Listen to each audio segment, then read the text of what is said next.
presentation about Google Play Books Arabic. A warm welcome, especially to Alexander Bergman from Paris, to be with us today. And I hand over to Sherif Bakr, who's going to moderate the sessions today. Thank you. صباح الخير. الأول أعرف على نفسي، أنا شريف بكر، معمل نشر التوزيع ورئيس لجنة التطوير المهني والنشر الإلكتروني في اتحاد الناشرين. إحنا يعني بنشكر جوته انستيتيوت إن هو مستضيفنا أو إن إحنا شغالين مع بعض في الموضوع ده السنة دي، وبقالنا من يمكن 2008 وإحنا بنشتغل معاهم. الموضوع ده حاجة مهمة جدا، فكرة الكتاب الإلكتروني. يمكن احنا متأخرين شوية في العالم العربي عنها، ده له ميزة وله عيب. طبعا العيب ان احنا متأخرين، الميزة ان احنا مش مضطرين نخوض التجارب الأولية والأخطاء الأولية اللي الناس بيعملوها. الناس هتوصل لمرحلة معينة، لبروجرامز معينة، لبلاتفورمز، لبزنس مودلز، واحنا نقدر نبتدي من حيث انتهى الآخرين. فكرة إن جوجل بقى مهتم بالكتب عموما دي نقطة مهمة وهنعيشها دلوقتي، بس فكرة إن هو مهتم بالكتب العربي دي حاجة مهمة جدا بالنسبة لنا، وإن إحنا نشوف الموضوع هيروح فين. هنناقش مع ألكسندر تفاصيل أكتر. هو هيبتدي الأول يعمل برزنتيشن جنرال عن كل حاجة، هنبتدي المناقشة. ويا ريت لو يعني احنا اسلوب المناقشه اللي عايزين نعمله ان لو حد عايز يسال في النص، عايز يعني يدخل عنده حاجه يقولها، يا ريت بس يرفع ايده. هنحاول تبقى على قد ما نقدر ديسكشن بيننا كلنا وبينه، بحيث نحاول نفهم ونوصل ايه اللي هيحصل الفتره دي. اوكي؟ شكرا. الكسندر. المناقشه هتبقى بالانجليزي، معاكم سماعات، اي حد عايز يسال هيبقى في مايك هيبقى مع الناس، وفي ترجمه فوريه للحاجات دي كلها. فيل فري يعني. شكرا.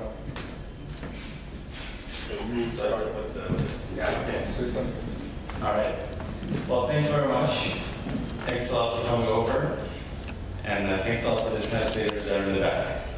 It was amazing how fast they translate. All right, but I think most of you actually speak English. At least I see only one person with the headphones. Okay. All right, so thanks again for coming over. I'm here together with my colleague, Rafael, who's sitting here on the back. So myself, just to introduce myself, I'm originally from Russia, but I lived in Holland, and now I live in Paris. So I speak a couple of languages, so if you want to speak Russian, Dutch, or French, or German to me, besides English, feel free. So I've been working at Google for over 8 years,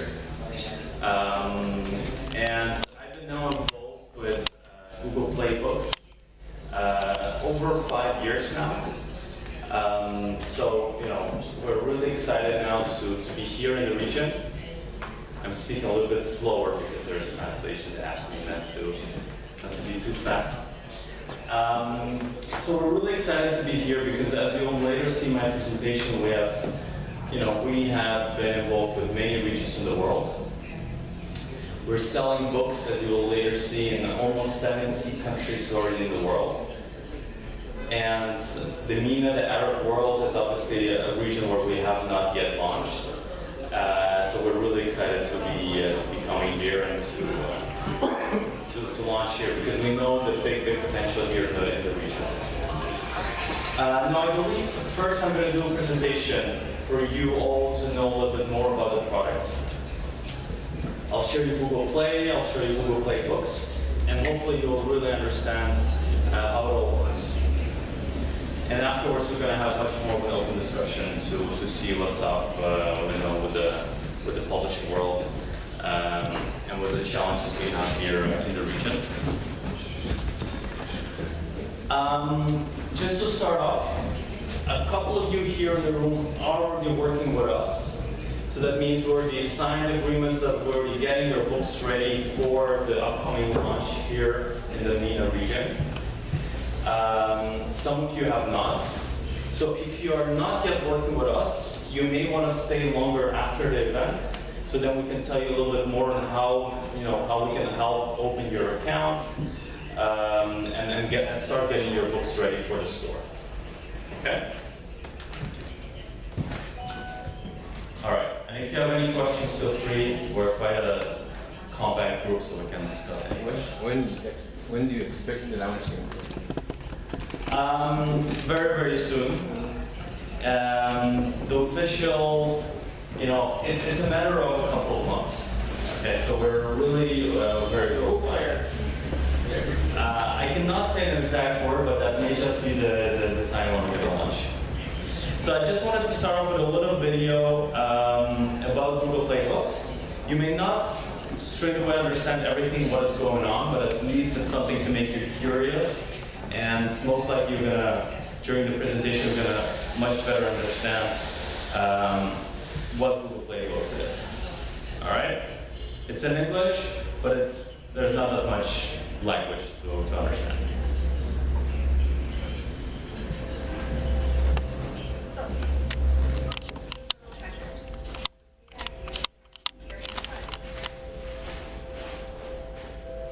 Words that can take you places. Places where you can learn new things. Where you can see mysterious faces. And far-off places. Now books have even more information behind every page. Now pages and words can be tapped and clicked. Now a sentence isn't just a sentence. It's a bear made of stars. A new kind of library is now open, where you can research anything, look up everything, and when you see farther, learn more, and read deeper than ever before.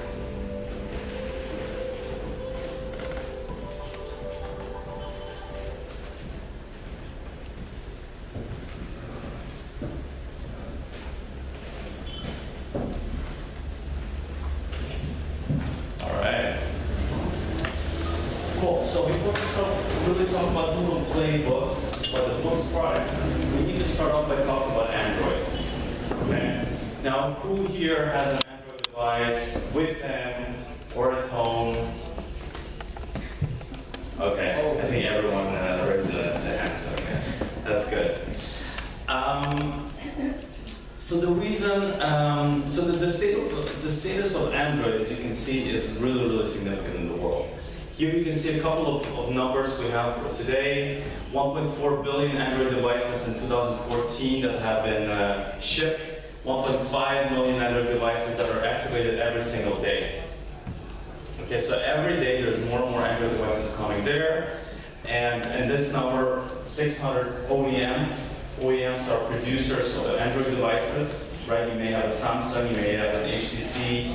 There are so many different producers here in the region. You have Infinity and a lot of other producers that are making Android devices in a variety of different price ranges. You can have a Samsung of $400, or you can have a phone for $150 that will do pretty much the same thing. Okay? So Android is a very, very significant platform, and it's been growing over the last 4 to 5 years very significantly, and especially here in the region. So a little bit here on the numbers again. You can see here the activation of new devices, right? 1.4 billion in 2015. I think you realize that's quite a big number compared to the number of people we have on the planet. And this is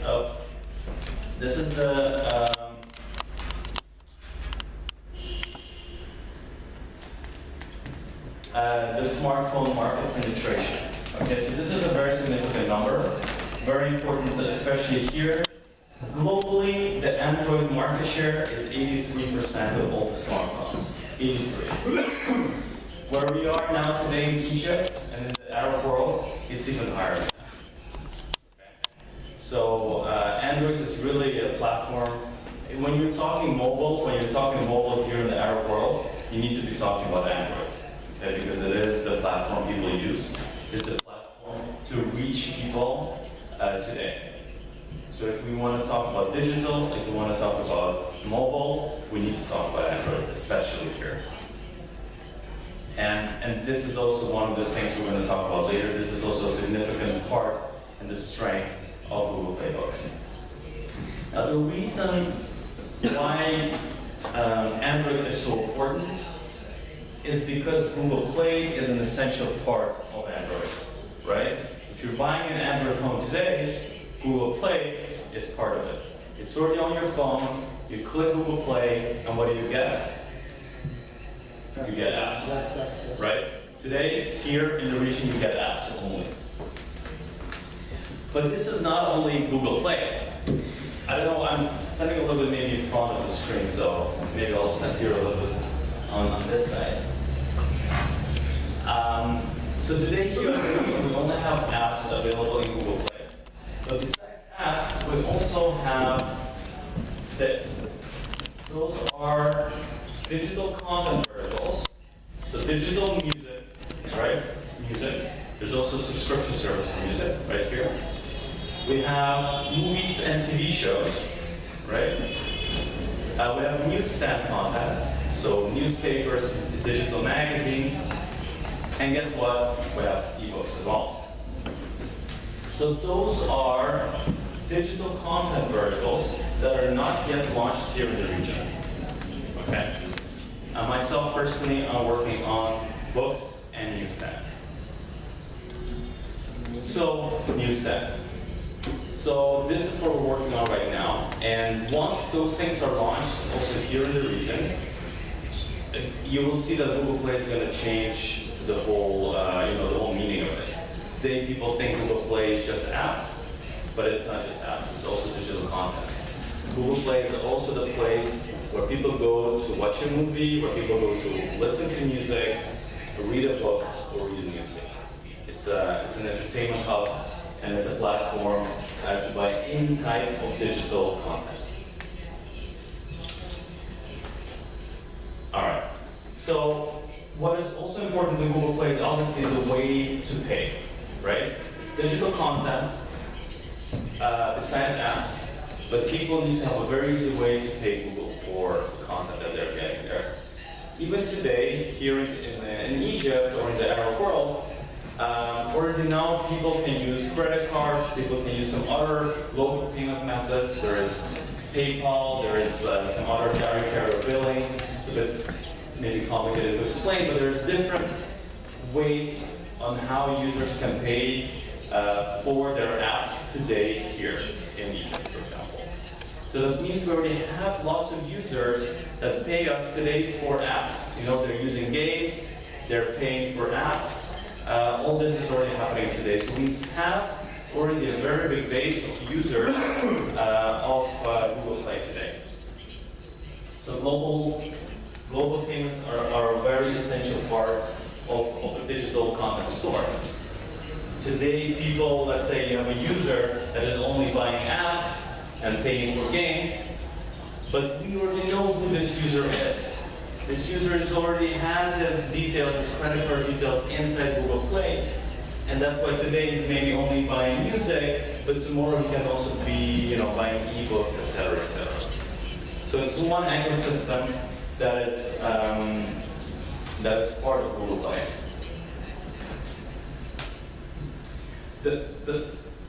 Just one second. The other very essential part is this: personalization and social interface. As you can see here on the screenshot, for example, this is a screenshot I took from my Google Play interface just yesterday night. You don't see the time, but it was quite late already. You can see here recommended for you. Now this is also very important. When you go into a physical bookstore, you will see exactly the same physical bookstore like anyone else is going to see. You know, you're going to the store, another guy goes to the store, it's going to be exactly the same store. They're not going to change the merchandising for you.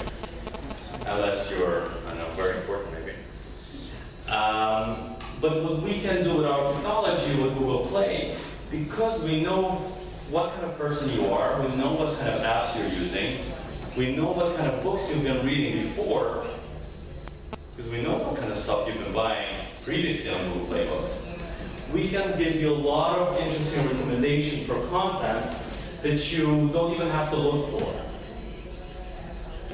So right here, it's recommending me an album in Google Play Music. This is a news source. And here, when I'm going into the books part, it's also showing me some recommendations based on who I am, based on what I've been reading before. So it's essentially giving me a personalized store. A store that is interesting for me and not for anyone else.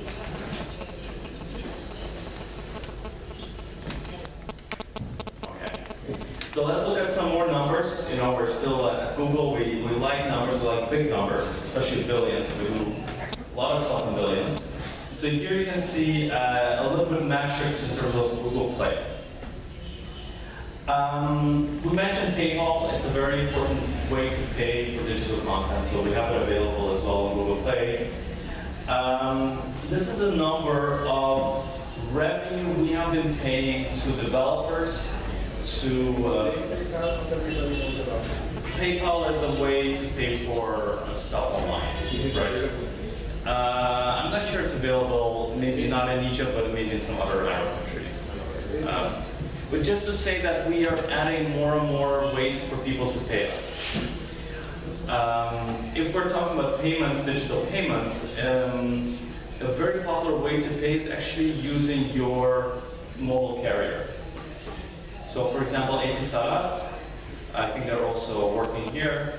If you have Etisalat account and you're using Google Play, you can essentially use your Etisalat account and payment profile to pay for digital content in Google Play. Right, so there's this connection. And this really increases removes the barrier. People do not have to put in their credit card details, they don't even have a credit card, and they can straight away go ahead and start paying without any barriers.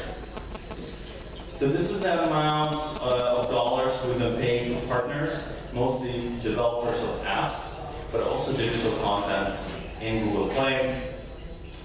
I think let's look at this straight away. This is the size of Google Play's digital store, digital content store. 35 million songs, lots of TV shows, but look at this number. We have 5 million books available in the store today. Those are books that are for free, that are paid, that are from publishers in Mexico, from publishers in South Korea, Russia, South Africa, from the whole world. So no matter where you are, you have in your, it's literally in your pocket, you have access to all the books of the whole world, essentially, right?